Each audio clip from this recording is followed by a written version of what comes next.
Thank you. David Cunliffe. The Honourable David Cunliffe. Mr Speaker, the Labour opposition supports the intent of this bill.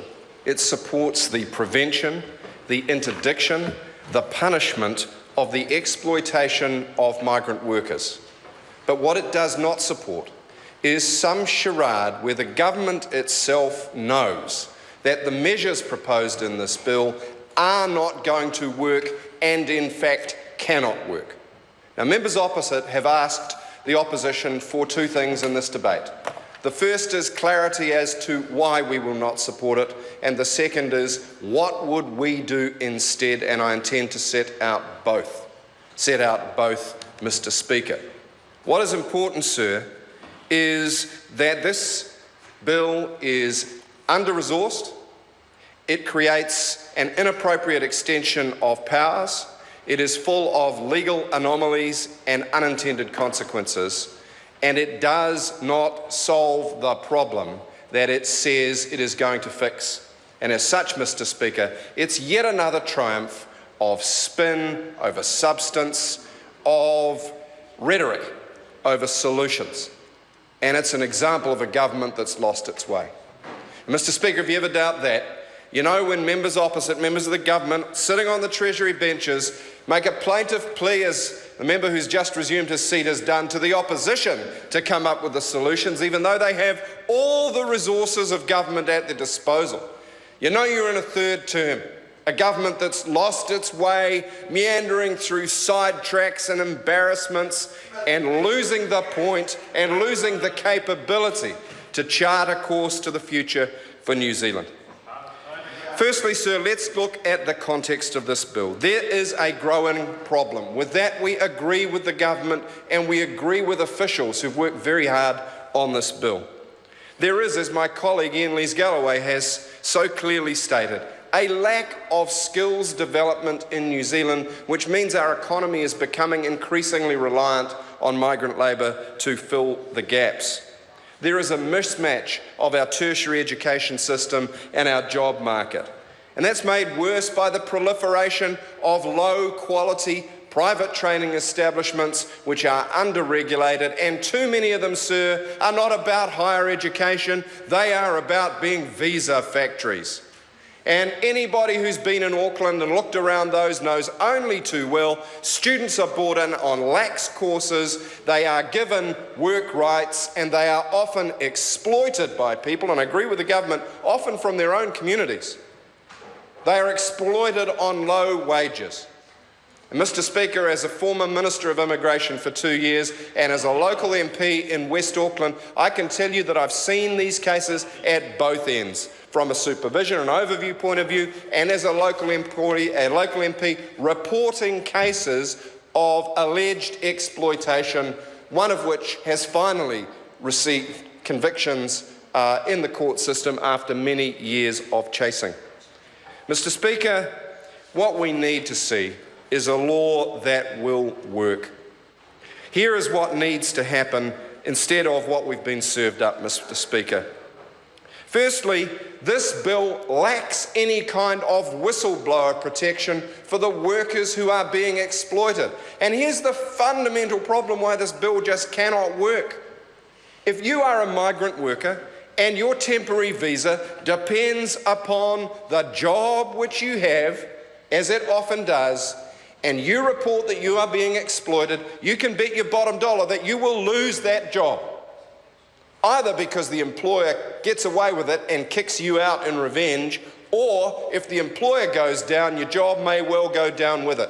Either way, unless you are protected, you will not report. And that is a fundamental problem with this bill, which the government knows about because it was presented in multiple submissions to the Select Committee and they've done nothing to fix. The second fundamental problem is a very sad one, sir, and I'm almost loath to mention the names, but what do Cave Creek, Pike River and this piece of legislation have in common?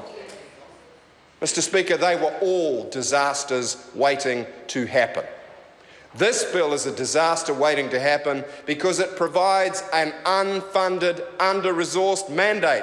The Labour Inspectorate has been thrown together in Mr Joyce's little empire, Moby. But the Labor functions have been run down because Moby's so beset on racing to the bottom of the business barrel that it has under-resourced the Labor Inspectorate. And, sir, that is another reason why this bill cannot succeed. It is an under-resourced mandate.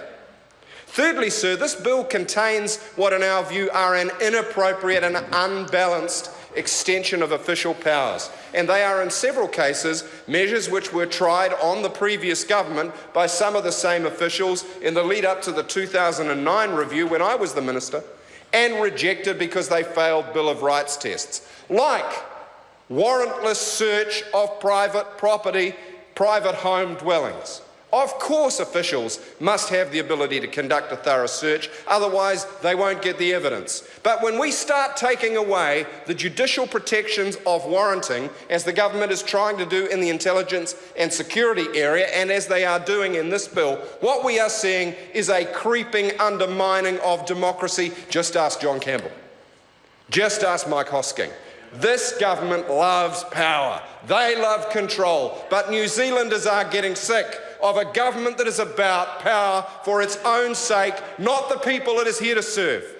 Write us a law that will work, Mr. Speaker, and we will vote for it because we support the intent, but we will not window dress over New Zealanders' suffering. We will not window dress. Another example, sir. Absolute discretion decisions under this law, no Privacy Act protection. So the officials, and this will be delegated down to a low level, they have an absolute discretion to make whatever decision they like, no legal comeback, and not even the ability for an affected party to find out what has been decided and why.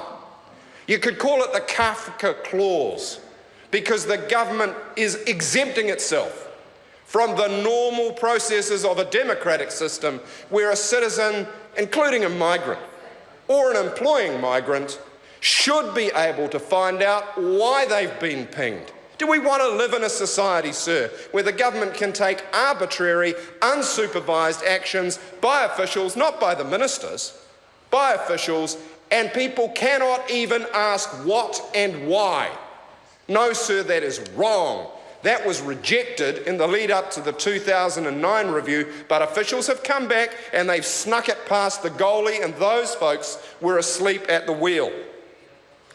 Sir, there are a bunch of legal issues. Sir, it's my privilege to chair the Regulations Review Committee. We raised with the committee that heard this bill the fact that the commencement date was outside the normal processes, and they did act to tighten that up. There is a potentially unmandated levy, sir, in this act, which has come under considerable criticism from the migrant communities. It is very, very important that those processes are transparent. Mr. Speaker, in summary, we support the intent of removing the exploitation of migrant workers. We wanted to support the bill. We supported it to select committee. We made clear to the government we wanted a law we could pass. But we sadly find once again that the government has put spin ahead of substance. And the sad part about this is they know damn well they're doing it because it was clear in submissions. There is no point in passing a law that protects workers when it doesn't. A worker comes forward under this bill, they're down the road because either they get the sack and revenge or their employer goes down and there's no protection for the worker. It's an unfunded mandate. There is no resource in the Labor Inspectorate to carry out the functions written in law. Thirdly, it's a breach of the Bill of Rights Act, and it is an inappropriate extension of warrantless searches and exemptions from the Privacy Act. And sir, finally, it is beset with legal loopholes and contradictions that is just bad quality legislation. Mr. Speaker, in summary, there are many responsible members opposite. The government has had a worthy intent with this bill. It is not too late, sir, for the government to change its mind and take this bill back and put it through another turn of the legislative spanner and fix these obvious problems. Mr. Speaker, this bill deserves more work. New Zealanders deserve it to have more work. They deserve a government as intent on substance and fixing the problems as it is on its own power and popularity. Thank you.